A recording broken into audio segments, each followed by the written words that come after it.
नमस्कार प्यारे विद्यार्थियों। एड्यूटेकन की आज की कक्षा में आप सबका स्वागत है।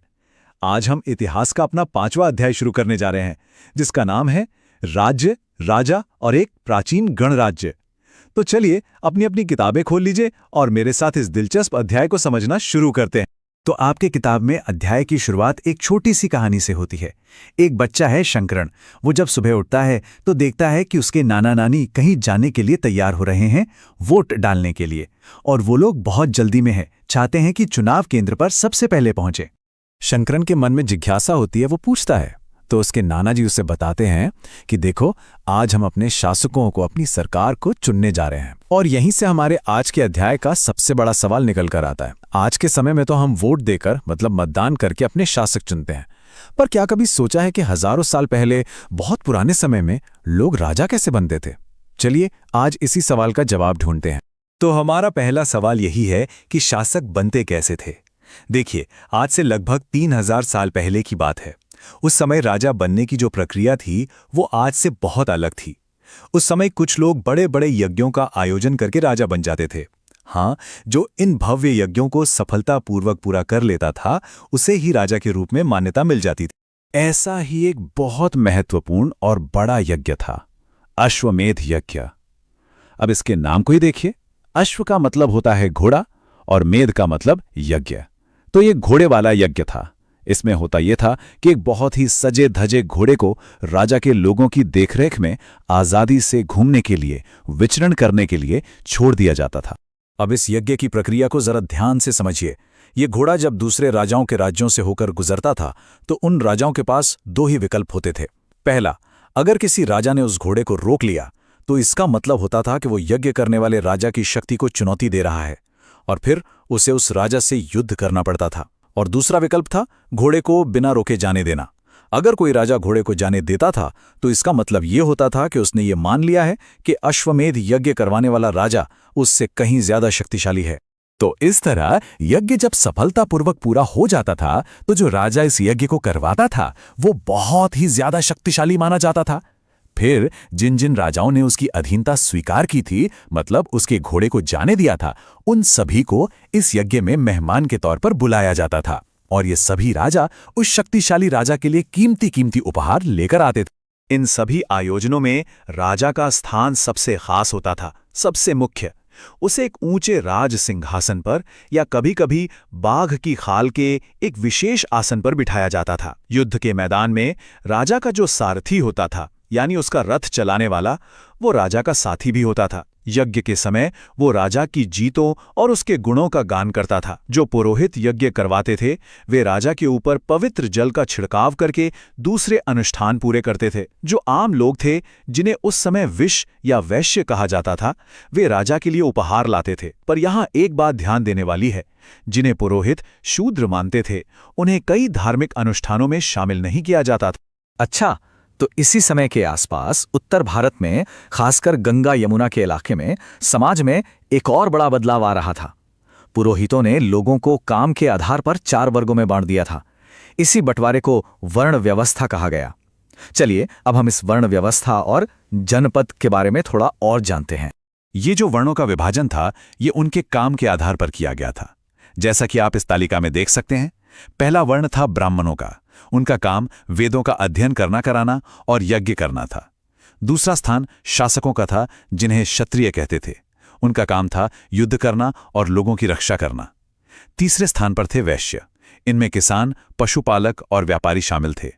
और चौथा वर्ण था शूद्रों का। उनका काम ऊपर के तीनों वर्णों की सेवा करना बताया गया।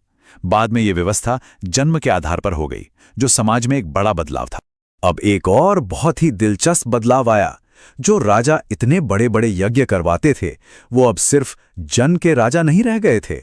जन का मतलब होता है लोग या कबीला। अब वे जनपदों के राजा माने जाने लगे। जनपद का सीधा सा मतलब है जन के बसने की जगह, यानी एक ऐसा इलाका जहां लोग बसते हो, एक तरह से एक निश्चित भूभाग या क्षेत्र। पुरातत्वविदों ने, यानी जो पुरानी चीजों की खोज और अध्ययन करते हैं, उन्होंने कई जनपदों की बस्तियों की खुदाई की है। जरा इस मानचित्र को ध्यान से देखिए। इसमें आपको कुछ महत्वपूर्ण जनपद दिखाए गए हैं, जैसे दिल्ली में पुराना किला, उत्तर प्रदेश में मेरठ के पास हस्तिनापुर और एटा के पास अतरंजी खेड़ा। ये उस समय के कुछ प्रमुख जनपद हुआ करते थे। खुदाई में पुरातत्वविदों को कुछ खास तरह के मिट्टी के बर्तन भी मिले हैं।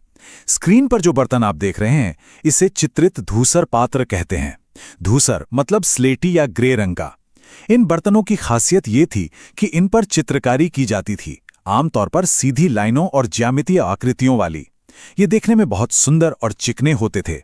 ऐसा लगता है कि शायद इनका इस्तेमाल खास मौकों पर, जैसे बड़ी बड़ी दावतों में महत्वपूर्ण लोगों को भोजन परोसने के लिए किया जाता होगा। अब कहानी और आगे बढ़ती है। लगभग 2500 साल पहले कुछ जनपद जो थे वो दूसरों से ज्यादा महत्वपूर्ण हो गए, ज्यादा बड़े और ज्यादा शक्तिशाली हो गए। इन्हीं को महाजनपद कहा जाने लगा। तो ये एक नए और ज्यादा शक्तिशाली राज्यों के दौर की शुरुआत थी। ज्यादातर महाजनपदों की एक राजधानी भी होती थी और इन राजधानियों को सुरक्षित रखने के लिए उनकी किलेबंदी की जाती थी।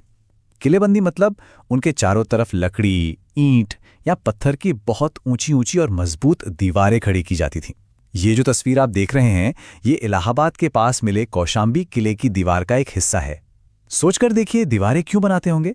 हाँ, एक तो दूसरे राजाओं के हमले से बचने के लिए और दूसरा अपनी ताकत और अमीरी दिखाने के लिए भी। अब एक और बहुत बड़ा बदलाव आया। महाजनपदों के राजाओं ने अपनी नियमित सेना यानी रेगुलर आर्मी रखनी शुरू कर दी थी। इसका मतलब है कि सिपाहियों को पूरे साल के लिए नौकरी पर रखा जाता था और उन्हें हर महीने वेतन भी दिया जाता था। ये पहले की व्यवस्था से बिल्कुल अलग था, जहां राजा जरूरत पड़ने पर ही लोगों को सेना में शामिल करते थे। अब एक सवाल मन में आता है, इतने बड़े बड़े किले बनवाना, इतनी बड़ी सेना रखना, इन सब कामों के लिए तो बहुत सारे पैसों और संसाधनों की जरूरत पड़ती होगी। तो ये सब आता कहां से था? इसका जवाब है दो चीजों में। एक तो कर यानी टैक्स और दूसरा कृषि में हुए बड़े बदलावों में। अब महाजनपद के राजा लोगों से नियमित रूप से कर यानी टैक्स वसूलने लगे थे। अब वे पहले की तरह सिर्फ तोहफों या उपहारों पर निर्भर नहीं थे। एजुटेकन की क्लास में हम हमेशा बताते हैं कि ये एक बहुत ही महत्वपूर्ण बदलाव था। देखिए, फसलों की कुल उपज का एक तय हिस्सा, जिसे भाग कहते थे, वो कर के रूप में लिया जाता था।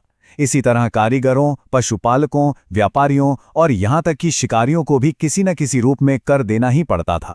इसी दौर में खेती किसानी में दो बहुत ही बड़े और क्रांतिकारी बदलाव हुए। पहला, अब हल में लकड़ी के फाल की जगह लोहे के फाल का इस्तेमाल होने लगा था। लोहे के फाल से कठोर जमीन को जोतना भी आसान हो गया, जिससे फसलें ज्यादा उगने लगीं। और दूसरा बड़ा बदलाव था धान का रोपण।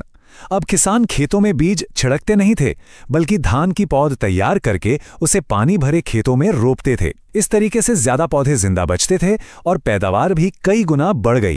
चलिए, अब इन महाजनपदों में से दो को थोड़ा और नजदीक से देखते हैं, एक सूक्ष्म निरीक्षण करते हैं। एक था सबसे शक्तिशाली राजतंत्र मगध और दूसरा था वज्जी, जहां एक बिल्कुल ही अलग तरह का शासन था। लगभग 200 सालों के अंदर ही मगध सबसे महत्वपूर्ण महाजनपद बन गया। इसके कई कारण थे। पहला तो ये कि गंगा और सोन जैसी नदियां मगध से होकर बहती थीं, जिससे यातायात, पानी और जमीन की उपजाऊ शक्ति सब में मदद मिलती थी। दूसरा, मगध में घने जंगल थे। इन जंगलों से सेना के लिए हाथी मिल जाते थे और रथ गाड़ियां बनाने के लिए लकड़ी। तीसरा, इस इलाके में लोहे की खदानें थीं, जिससे मजबूत हथियार और औजार बनाना बहुत आसान था। और चौथा, मगध को बिंबिसार और अजातशत्रु जैसे बहुत ही शक्तिशाली राजा मिले। अब मगध के पास ही एक और राज्य था वज्जी, जिसकी राजधानी वैशाली थी। यहाँ की शासन व्यवस्था मगध से एकदम अलग थी। इसे गण या संघ कहते थे। देखिए, मगध में तो एक ही शक्तिशाली राजा का शासन था और सारे फैसले वही लेता था। लेकिन वज्जी संघ में कोई एक शासक नहीं था, यहाँ कई शासक होते थे। और मजे की बात यह है कि हर कोई खुद को राजा कहता था। ये सभी राजा एक साथ सभाओं में बैठते थे और फिर बातचीत और बहस के जरिए तय करते थे कि क्या करना है और कैसे करना है। एक बहुत ही प्रसिद्ध कहानी है। मगध के राजा अजातशत्रु वज्जी पर हमला करना चाहते थे। उन्होंने सलाह लेने के लिए अपने एक मंत्री को भगवान बुद्ध के पास भेजा। बुद्ध ने मंत्री से पूछा कि क्या वज्जी के लोग नियमित रूप से सभाएं करते हैं? मंत्री ने कहा, जी हाँ। तो बुद्ध ने कहा कि वज्जीवासी तब तक तरक्की करते रहेंगे जब तक वे पूरी और नियमित सभाएं करते रहेंगे, आपस में मिलजुल कर काम करेंगे और अपने नियमों का पालन करते हुए बड़ों का आदर सम्मान करते रहेंगे। बुद्ध के इन शब्दों से हमें वज्जी संघ की ताकत का पता चलता है, जो उनकी एकता में थी। तो चलिए आज की कक्षा को समाप्त करने से पहले एक बार दोहरा लेते हैं कि आज हमने क्या क्या मुख्य बातें सीखी। हमने शंकरण की कहानी से शुरुआत की और समझा कि प्राचीन काल में राजा बनने की प्रक्रिया क्या थी, जैसे अश्वमेध यज्ञ। फिर हमने वर्ण व्यवस्था के बारे में जाना और ये भी देखा कि कैसे छोटे छोटे जनपदों से बड़े और शक्तिशाली महाजनपदों का विकास हुआ। हमने ये भी पढ़ा कि इन महाजनपदों को चलाने के लिए टैक्स और खेती में क्या बड़े बदलाव आए। और आखिर में हमने दो बिल्कुल अलग तरह की शासन व्यवस्थाओं को समझा। एक तरफ था मगध का शक्तिशाली राजतंत्र और दूसरी तरफ था वज्जी का अनोखा गणराज्य या संघ। उम्मीद है कि आपको यह अध्याय अच्छी तरह से समझ में आ गया होगा। आज की कक्षा यहीं समाप्त होती है। धन्यवाद।